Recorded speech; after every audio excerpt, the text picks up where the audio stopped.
Hello friends, एक और बहुत ही बढ़िया पैसा मेकर स्टॉक आपके लिए लेके आए हैं।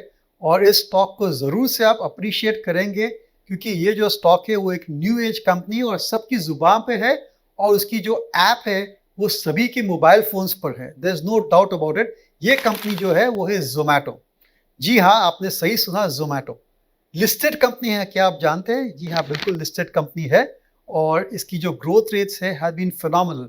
और फिनोमिनल ग्रोथ रेट्स क्यों नहीं होगी? क्योंकि आपका जनरेशन यानी कि जनरेशन ज़ी है या मिलेनियल्स है, ये सबसे ज़्यादा ज़ोमैटो को यूज़ कर रही है for their convenience and for their day to day needs. आपको 4 बजे भी पिज़्ज़ा ऑर्डर करना है तो Zomato is there for you. Zomato का जो दूसरा डिवीजन है वो है Blinkit, which is a quick commerce business. और यहाँ पर अगर आपको रात को 11 बजे भी कुछ ग्रोसरीज ऑर्डर करनी है, कुछ हाउस होल्ड आइटम ऑर्डर करनी है, they are there for you. तो इसकी इस कंपनी की सबसे बढ़िया यूएसपी है वो है convenience and ease of use. और आपको लगता है कि ये बिजनेस इतना आसान है? सोचिए फिर से, बहुत ही मुश्किल बिजनेस है। इस बिजनेस में कई सारे धुरंधर आए लेकिन they could not make it a success.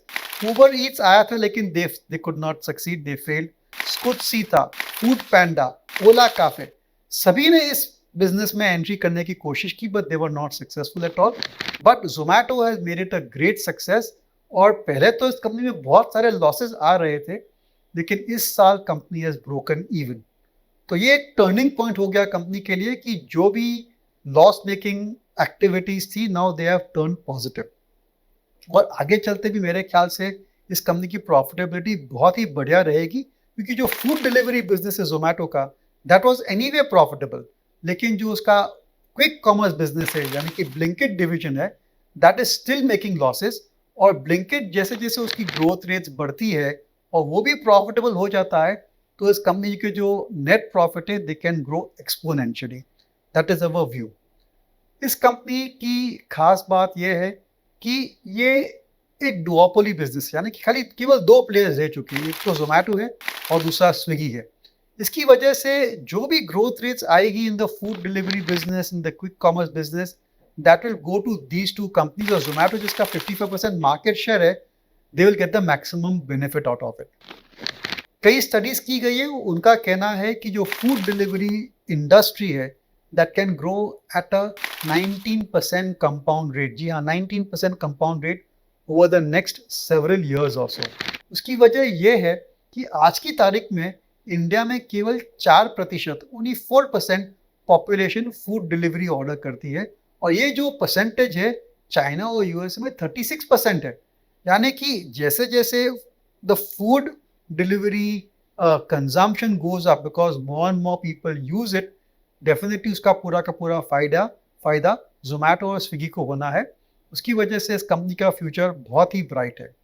और हमने देखा है कि पिछले कई सालों से उसकी जो टॉप लाइन है that been growing at almost 70%। और ये अगर सस्टेनेबल रहती है तो ये जो प्रॉफिट्स है विच वो मार्जिनल इन FY24, यानी कि उसका जो प्रॉफिट था वो ओनली 40 पैसे अर्निंग्स पर share in FY24, that can grow up by 10 times in the next 2 or 3 years also। यानी कि 3.5 से 4 रुपए की अर्निंग्स पर शेयर इस कंपनी बना सकती है इन FY26 और FY27। जोमेटो जो है इस नाउ लार्ज कैप कंपनी और 194 के प्राइस पे it's total market capitalization is 1,65,000 crore. तो ये एक छोटी कंपनी नहीं है, आई थिंक बहुत ही बढ़िया वैल्यू क्रिएटर बन चुकी है इस कंपनी। और आगे चलते भी मेरे ख्याल से this company can become really big. जो उनका जो ब्लिंकिट का बिजनेस है, अगर that is a business which has got very very high potential. और अभी तो उन्होंने खाली केवल जो 4-5 जो बड़े शहरों में है, they have been offering that service. As they expand geographically to more and more tier 2 tier 3 cities, the future prospects of Blinkit also are phenomenally good। और कई ब्रोकरेजेस का मानना है कि आज की जो वैल्यूएशन है उसमें ब्लिंकिट की जो वैल्यू है that is even higher than Zomato's food delivery business. तो मेरे ख्याल से ये ज़ोमैटो जो है ज़रूर से हमारी रेटिंग में एक पैसा मेकर स्टॉक आता है। लेकिन इसके रिस्क फैक्टर्स क्या है?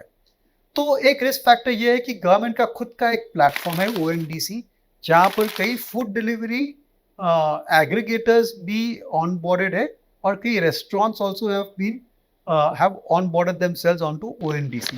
तो ONDC could emerge as a long term competitor, पर जोमेटो के पास इसके लिए काउंटर करने की भी स्ट्रैटेजी है। Zomato themselves can go on to ONDC as well, they are exploring that. इसके अलावा मेरे ख्याल से अगर ओवरऑल कंजम्पशन कम हो जाता है फॉर व्हाटएवर रीज़न, फूड की ऑर्डरिंग जो है वो कम हो जाती है, तो डेफिनेटली ज़ोमैटो के रिजल्ट्स पर थोड़ा नेगेटिव असर आ सकता है। और ये जो है it's a very people oriented business, क्योंकि you need delivery boys on one side, on the other side there are the restaurants and there are also these dark stores. तो ये एक मैन पावर इंटेंसिव बिजनेस है। तो unionisation हो जाता है या फिर कुछ वहाँ पर कुछ ऐसा कुछ माहौल बन जाता है कि they want to raise the prices, then that can have a negative effect on Zomato. But Zomato की जो पोजीशन है वो बहुत ही स्ट्रांग है, और मेरे ख्याल से अगले 3 4 5 साल में इस कंपनी बहुत ही तरक्की करेगी। इसलिए we would like to term Zomato as a paisa maker stock.